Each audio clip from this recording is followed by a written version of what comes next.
Once again, Samsung is introducing two flagship devices in this year's Unpack event here in Barcelona, Spain, the Galaxy S7 and the curvier Galaxy S7 Edge. First up, meet the Galaxy S7 Edge. It's got the same dual curved edges but on a new display size, 5.57 inches. Samsung has decided to just make one flagship Edge this year and do away with the old 5.1 and 5.7 inch size variants. It still has the same old yet gorgeous look with all the metal frame and glass-on-glass design using the tough Gorilla Glass 4 panel. The power button is still on the right, the volume controls are on the left, while they repositioned the nano SIM card slot up top. The home button that also serves as the fingerprint sensor is slightly rounder and softer, while the camera at the back does not protrude that much compared to the Galaxy S6 Edge. The flat back panel slightly tapers toward the edges to make handling of the device more comfortable to the hands.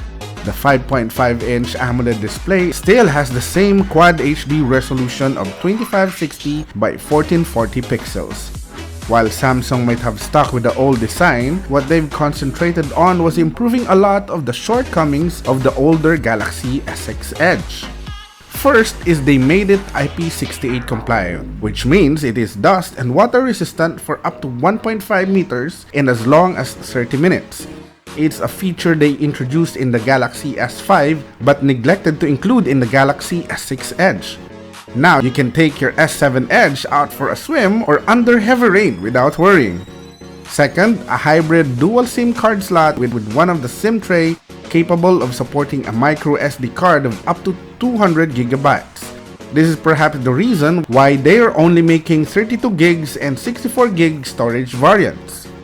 They've done this with their mid-range Galaxy A series like the A8, so there's no reason it's not a standard on the Galaxy S7 Edge.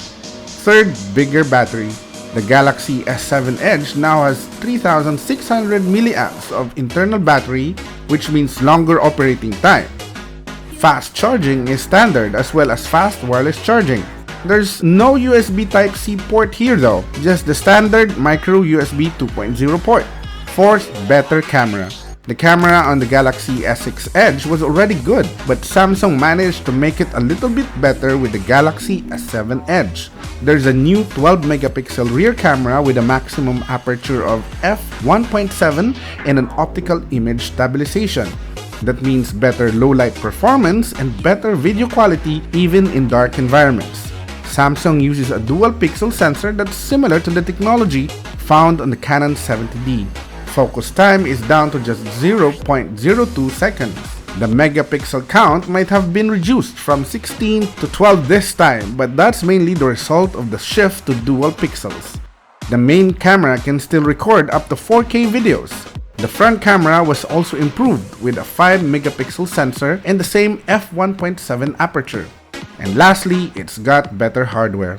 4GB of RAM in a faster octa-core Exynos processor that scored over 135,000 on AnTuTu benchmark. These are the 5 most important improvements that Samsung has introduced with the Galaxy S7 Edge. Some would think that these are incremental upgrades, but quite a few were actually deal breakers when the company first introduced the Galaxy S6 Edge last year. The formula is simple. Same gorgeous design, great camera, long battery life with wireless charging and better performance with expandable storage and water resistance. One could not possibly ask for more.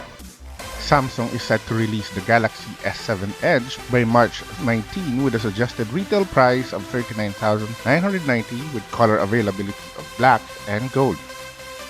This is Abe Olandres of Yugatech, signing off.